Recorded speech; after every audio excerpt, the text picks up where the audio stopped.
gente, tudo bem? Eu vim aqui responder uma perguntinha hoje. Eu falei que eu ia vir compartilhar de vez em quando algumas perguntas que me mandam aqui no Insta e também lá nos comentários do YouTube, porque a dúvida de uma pessoa pode ser a dúvida de muitas.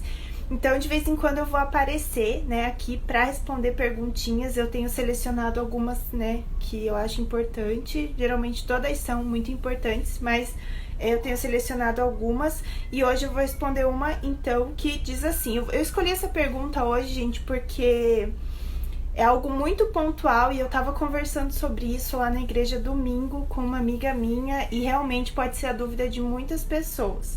Estou com uma dúvida. Estou começando agora na minha igreja com ministério infantil, e aí fazendo algumas pesquisas vejo as pessoas dizendo professora da EBD.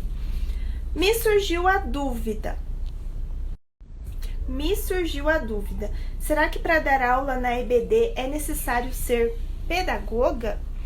Bom, gente, essa pergunta eu achei muito importante responder, porque muitas vezes as pessoas elas acham que, né, para você entrar em sala no Ministério Infantil é necessário você ser professora, ser pedagoga, né, ter estudado para isso, né, ter alguma capacitação desse tipo.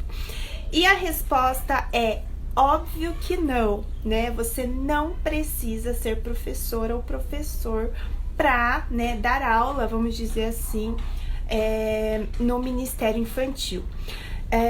Eu vejo esse chamado muito mais um chamado pastoral, né, do que um chamado pedagógico, tá? Então, assim, a única ferramenta que você precisa, a única capacitação que você precisa para entrar em sala, né, para ministrar as crianças no Ministério Infantil é o amor, tá? Não adianta você ser uma professora, um professor, pedagogo, pedagoga formado, né?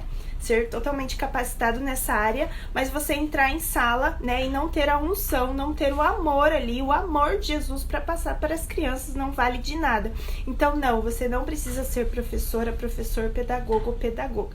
A principal ferramenta que você precisa ter é o amor, tá? Quando Jesus pediu para Pedro, né, perguntou para Pedro, Pedro, tu me amas? Aí, né, Pedro falou, sim, Senhor, te amo, apacenta os meus cordeiros. Primeiro, então, ele estava falando das crianças, né? Então, quando Jesus pediu para Pedro apacentar os cordeiros dele, né, Pedro, ele não era professor, não era pedagogo, não tinha nenhuma... O que foi que Jesus perguntou para ele, antes de pedir para que ele apacentasse os cordeiros, né, dele? Se ele amava Jesus. Então, né, você precisa ter amor, né, primeiro amar Jesus e depois amar também as crianças. Não precisa ser formado em nada aí, tá?